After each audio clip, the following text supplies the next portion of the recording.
kuko ubaye wiyizi, Mm. ubaye uzi icyo ushaka, Mm. ubaye uzi icyo ugamije mu buzima, Mm. ufite intumbero, Ndakumva. nta kabuza uzi ahava niwe umenya iyo ajya. Mm. Ubaye utazi iyo uva ntiwamenya iyo ujya. Mm. Ubaye uzi icyo ushaka rero, Mm. uzi aho uturutse, Mm. ugomba kumenya n'abo mujyana kuko uba uzi n'aho werekeje, kandi aho werekeje, Mm. abo usanze muri iyo nzira, Eh. abagusanzemo nibo mugendana. Ubwo rero nta kuntu waba mu nzira imwe Eh. ujye no mu yindi uvuge ko ufite inzira, Eh. ahubwo uba ntaho ufite ho kubarizwa. urambwiye. Ntabwo ubeshye, bitekerezaho, kandi abo nibo turiho. Mm. hari abantu uzi bameze batyo se?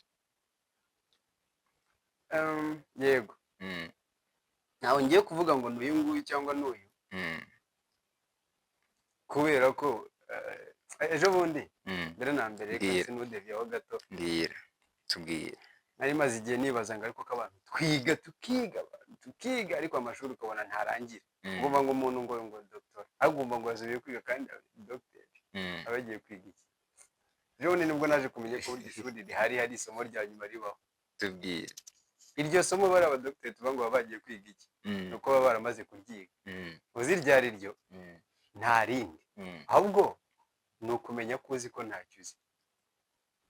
Iryo ni isomo rya Kumenya- nyuma ribaho mu masomo yose abaho, Eh. kumenya ko ntacyo uzi. Eh. Iyo umaze kumenya ko ntacyo uzi, Eh.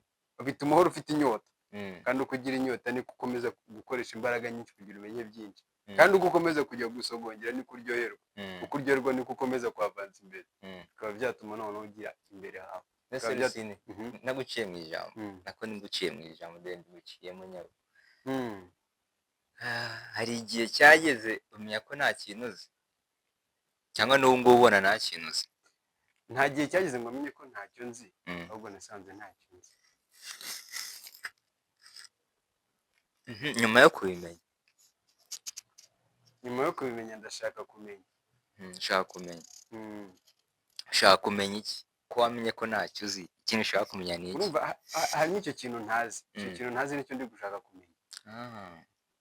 ntabwo wakibwira abakureba. Ntagiye kure ndashaka kumenya icyo uzi. Eh. Ndashaka kumenya icyo uzi, ndashaka kumenya icyo kanaka azi, ndashaka kumenya nyine icyo. Eh. Gusa Mm. ukuboko gutanga niko kwakira. Mm. Nyuma yo kumenya ko ntacyo nzi, naje no gusanga ngomba gutanga icyo nzi kugira ngo ngire icyo ikindi menye. nyuma yo kumenya ko ntacyo uzi, Naje gusanga icyo nari nzi Mm. ngomba kugitanga Mm. kugira ngo ngire ikindi menye.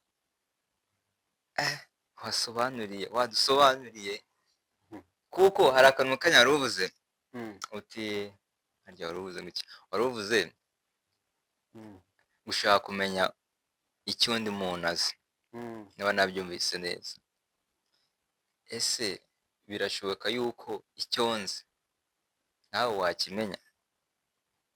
Birashoboka ko nakimenya niyo bitaba 100%, ariko nagira bike mfataho. Icyo nshaka kuvuga, reba,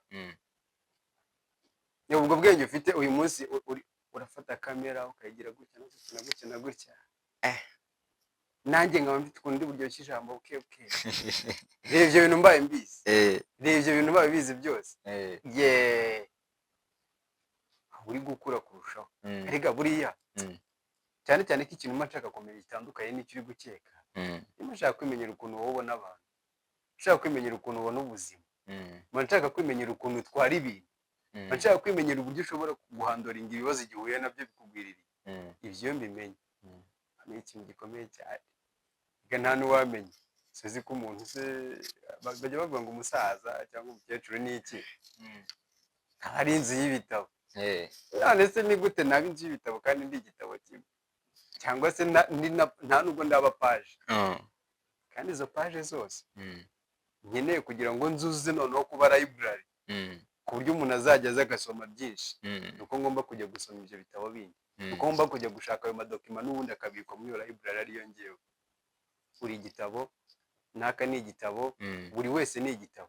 Ibyo bitabo ndamutse mbisomye nahita mba library, ku buryo naba mfite ibyanditse muri bya bitabo byose, nkongeraho n'umwihariko w'ibyanjye. yakunda se izo paje zose zisoma Biragoye ukamenya ibirimo. n'ibyo bitabo Mm. n'izo paji uri gusoma ushobora kubisoma ariko ntubisobanukirwe.